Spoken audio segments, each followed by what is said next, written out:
In this lecture, we'll make sure we can properly reload our level when our player ship crashes using coroutines. At the moment, we have our visuals pretty much set in place on where I want them to be. We have just a few more mechanics that we need to finish off before we start buffering out all of our game content. To rig up our scene properly reloading, well, we have to make sure our player ship is able to once again be destroyed. Let's navigate back into our player ship and our hierarchy and re-enable this box collider component to make sure that our ship can properly crash in our scene. Let's head into our scripts folder and create some new C# scripts to get this properly rigged up. Let's right-click and create a new monobehavior script, and we'll call this our game scene manager. Now, I'm purposefully not calling it just scene manager because that specific phrasing will actually compete with the scene management namespace. So I'm going to call this my game scene manager. Let's navigate over to our manager's empty game object. Open that up, right-click, and create a new empty game object that can host that monobehavior script. Let's just call it the game scene manager. And we'll drag on this empty class as a component onto this empty game object. Let's go ahead and open that up in VS Code. Let's start with what we know, but let's actually open up our collision handler class at the same time. You can actually just drag this tab all the way over to the right and just kind of dock it over to the right in VS Code to have both classes open at the same time. Now, you definitely could just host everything once again in your collision handler class, but I think it makes a lot more sense following solid principles to keep them divided. In our game scene manager, we know we're going to want to call some sort of function from our collision handler. So let's just create a public void reload level function that we can call from outside of this class. For now, let's just go ahead and fire a debug.log that we'll just call reload level. So a bit of a mini challenge. How can you call this method from our collision handler class? Go ahead and have a think about how you would do that. Well, you're going to need a reference. You could probably do a serialized field in this case, and that would be just fine. We don't have multiple levels at the moment, but I think it would make a bit more sense to just grab this on start. So let's go ahead and do that. Let's get a reference to our game scene manager that we can just call game scene manager with a lowercase. And in start, let's set game scene manager equal to find first object by type. What are we looking for? Well, we're looking for the game scene manager, and we'll go ahead and call that function. I'll slide this over just so we can actually see it all on one screen, and there you go. With that reference to our game scene manager, before we destroy this game object, let's just go into our game scene manager dot reload level, and we'll fire that method. Let's head back into Unity to just make sure that's rigged up correctly. Blow up my game view, hit play, and let's try to die. Let's just try to run into this spaceship over here. This one over here, there we go. All right, great. We actually have the debug.log reload level properly firing in our console. Let's head back into that class. With this properly rigged up, I'm just going to actually drag this back over here and navigate back to our game scene manager. Well, it's been a while since we've actually managed reloading or changing scenes. But if you can remember, to do that, we need to import the Unity engine.scene management namespace. Inside of our reload level method, we just want to first get the index of the scene we're currently in. So int, we'll just call it current scene index.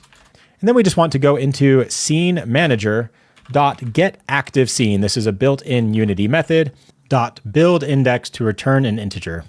With that int, we can actually just once again use a built-in Unity method in our scene manager called scene manager load scene. And what scene do we want to load?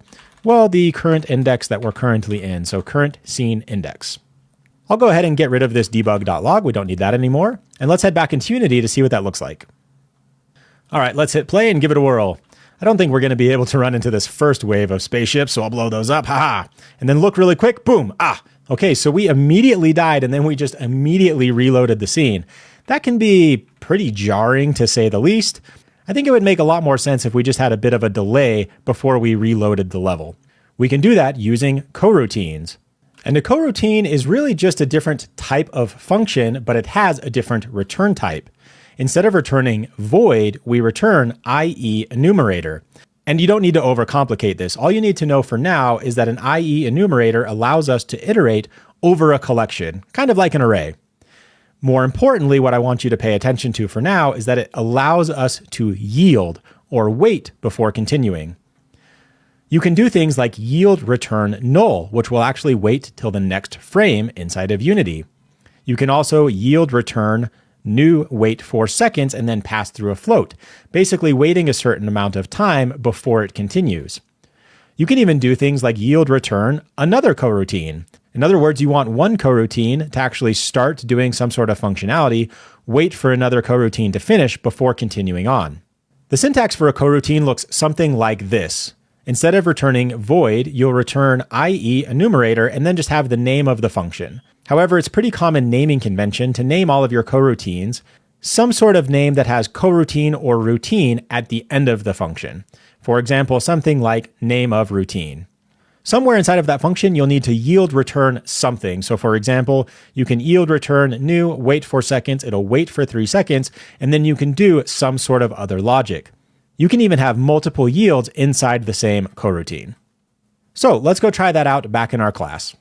Below reload level that we've got properly rigged up firing from another class, let's create our first IE enumerator. And we can just call this our reload level routine.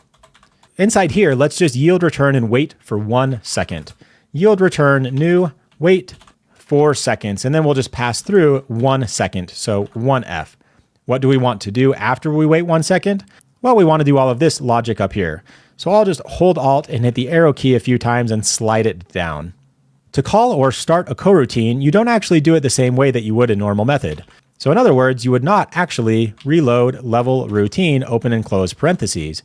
You actually have to start this by saying start coroutine and then wrap it in an additional parentheses. So start coroutine, open parentheses, reload level routine, call that specific method, and then close parentheses. Now you actually can call coroutines from another class if this was to be a public IE enumerator. However, it's pretty common to actually just start it in what's referred to as kind of a wrapper method. So in other words, we're going to call this reload level normal function, and it's really just wrapping this coroutine. Let's go try that out back in Unity. Moment of truth. Let's look for that 1 second delay when our player ship crashes. Nice, much better. I think that has a much better cohesive flow to our game. That's all I wanted to cover for now. When you're ready to move forward, I'll see you in the next one.